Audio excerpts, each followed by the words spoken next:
des étoiles. Pour être vraiment impressionnant, un grand film de science-fiction doit toujours s'efforcer de s'accompagner d'une révolution dans le traitement des images. Avec 2001, l'Odyssée de l'espace, par exemple, c'est la première fois qu'on voyage véritablement dans l'espace.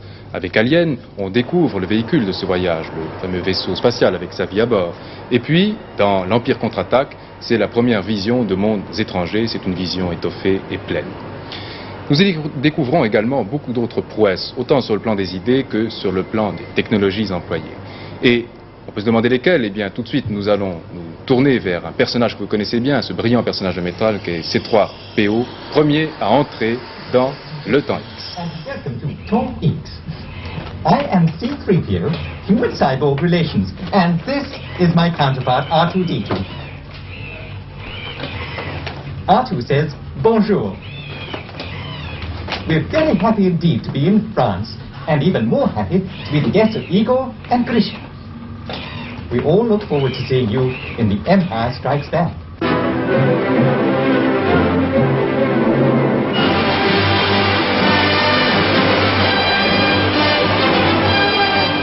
L'Empire contre-attaque, c'est la suite de la guerre des étoiles. Ce fabuleux univers créé par George Lucas, véritable magicien des formes qui a su donner une image à ce que seront peut-être les grandes épopées des temps à venir. 3 ans de travaux acharnés, parfois épuisants, plusieurs centaines de collaborateurs auront été nécessaires pour mener à son terme la gigantesque entreprise qu'a représenté le tournage de l'Empire contre-attaque, dont la mise en scène, selon le vœu de George Lucas, a été confiée à Irving Kershner. Tout le monde se souviendra de cette terrible journée de tournage en Norvège, lorsque les tempêtes de neige, le froid intense paralysaient hommes et caméras. Une véritable planète étrangère. Mais c'était sans doute le prix qu'il fallait payer pour réunir une fois de plus, et sans décevoir, tous les héros de la guerre des étoiles. Let me introduce you to the stars of the film. First of all, we have Miss Carrie Fisher, Princess Leia. Mark Hamill, Luke Skywalker. Hi, everybody. Harrison Ford, Han Solo. Hello. David Prowse, Darth Vader. Hi. Tony Daniels, C-3PO. Billy D. Williams, nice. Lando Calrissian. Hello, Billy D. Welcome to Salford. Welcome to England. Empire Strikes Back only tonight. Stalled ticket holders straight across. Thank you very much.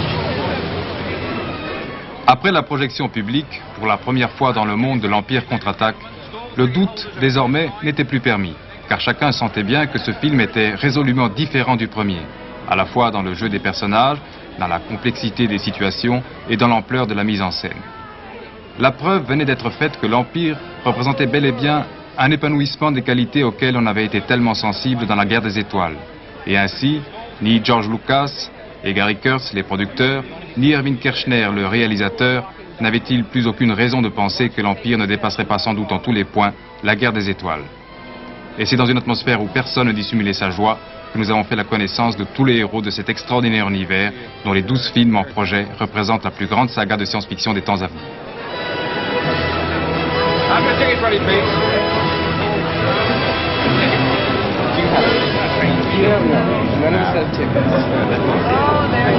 Stalled ticket holders this way, please. Empire Strikes Back. Everybody got in.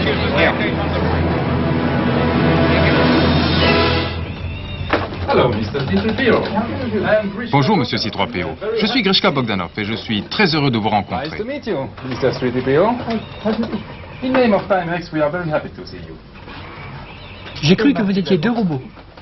No, we are not, but we are coming from the future. Oh, I see. Oh, I know the feeling. We heard that you have been involved in... Nous avons appris que vous avez été mêlé à d'incroyables aventures. In the Empire Oh, Strikes Back, incroyable. Dans l'Empire contre-attaque, nous avons traversé d'affreuses expériences. J'ai vu tellement d'explosions. Sans parler de cette épouvantable planète de glace, où mon huile elle-même gelait. it's all over.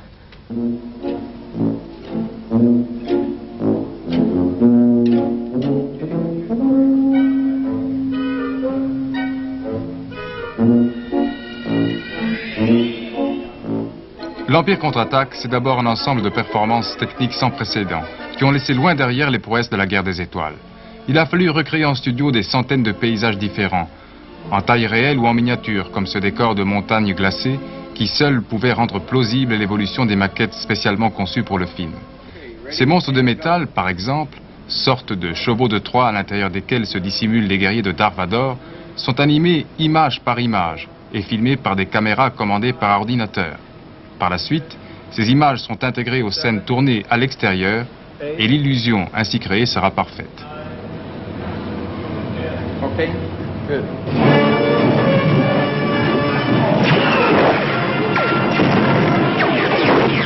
Echo Station Box 7, we're on our way.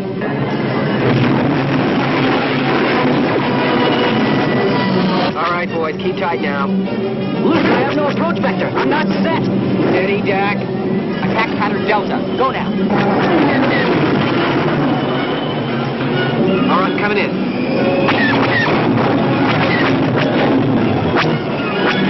Javi, you still with me?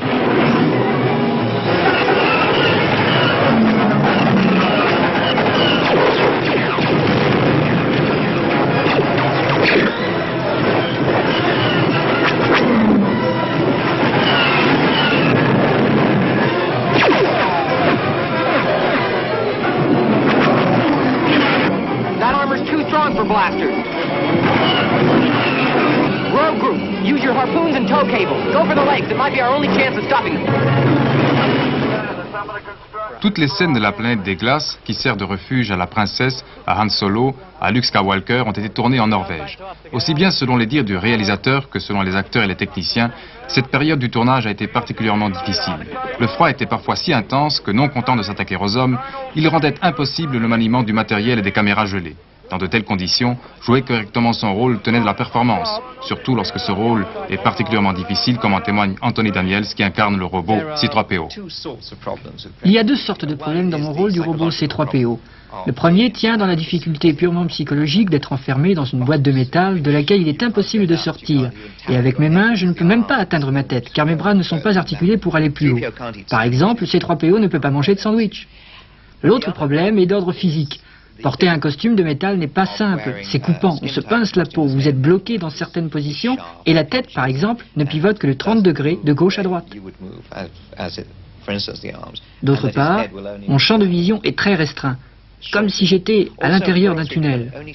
Et naturellement, je me cogne à chaque instant. Si j'avais eu le costume sur mes épaules en ce moment, il y a longtemps que j'aurais fait tomber la lampe derrière moi.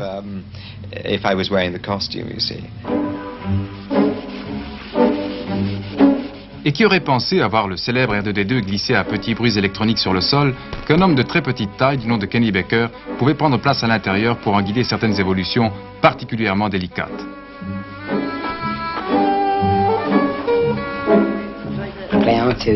J'incarne R2-D2, le robot.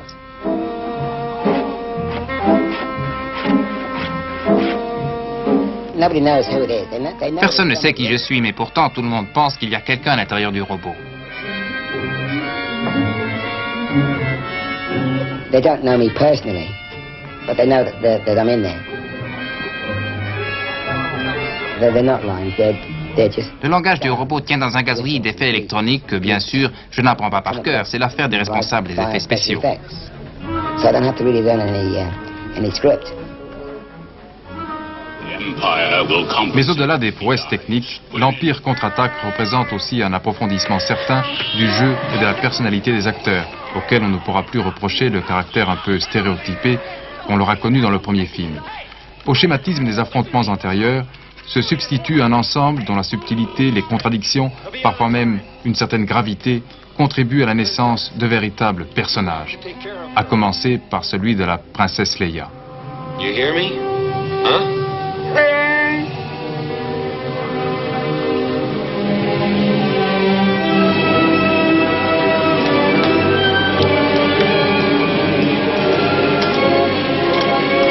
I love you.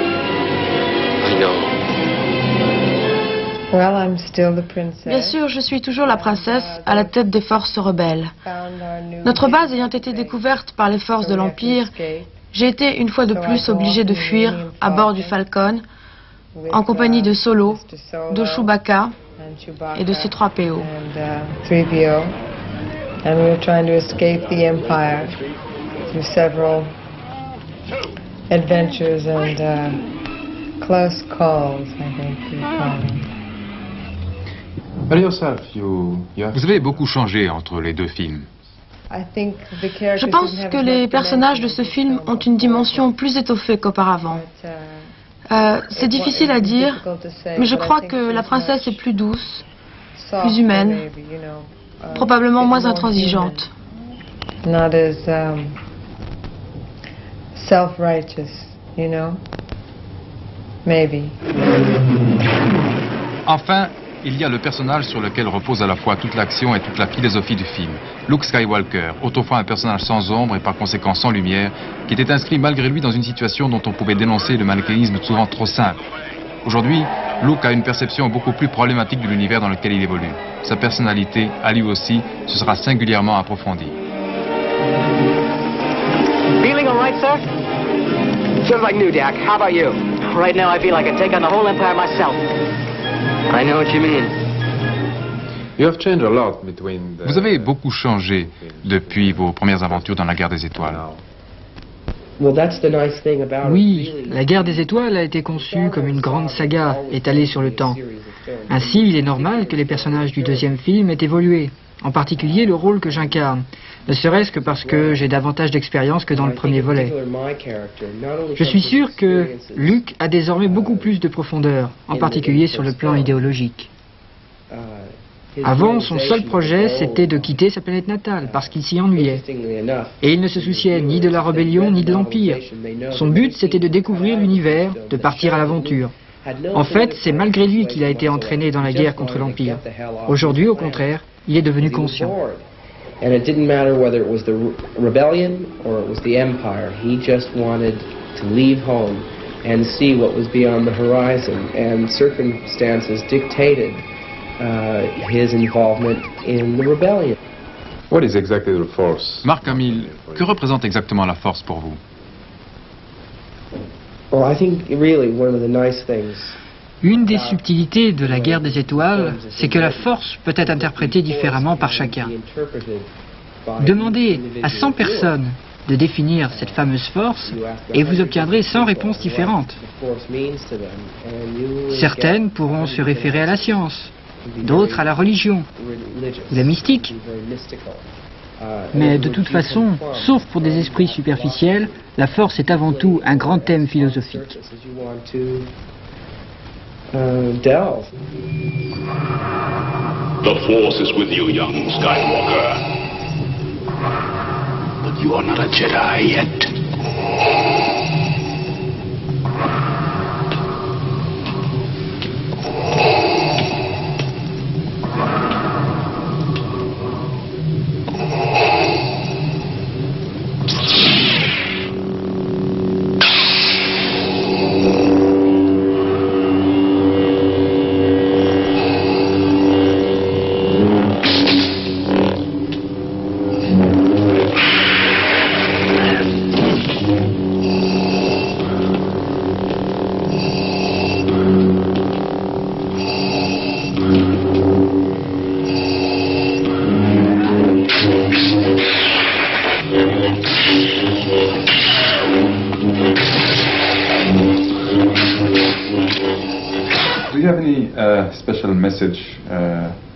Avez-vous un message spécial à transmettre aux Français?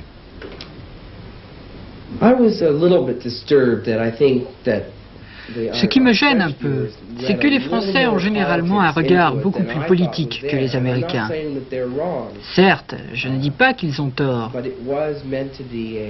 mais ils ne doivent jamais oublier que George Lucas a pensé avant tout à faire de la saga des étoiles une grande et merveilleuse aventure pour l'homme de demain.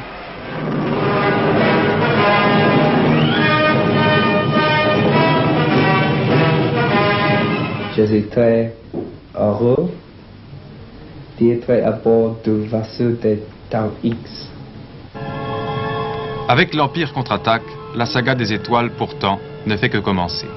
N'oublions pas en effet que George Lucas veut créer un cycle de 12 films qui représenteront tous ensemble une véritable encyclopédie galactique où s'écrira au fil des années une immense fresque historique des temps à venir, à l'intérieur de laquelle la lutte incessante entre le bien et le mal verra peut-être, dans un avenir lointain, le triomphe définitif des forces de la lumière. Alors mes amis de Temps X, je dois vous quitter pour retourner à ma galaxie et à bientôt à le futur.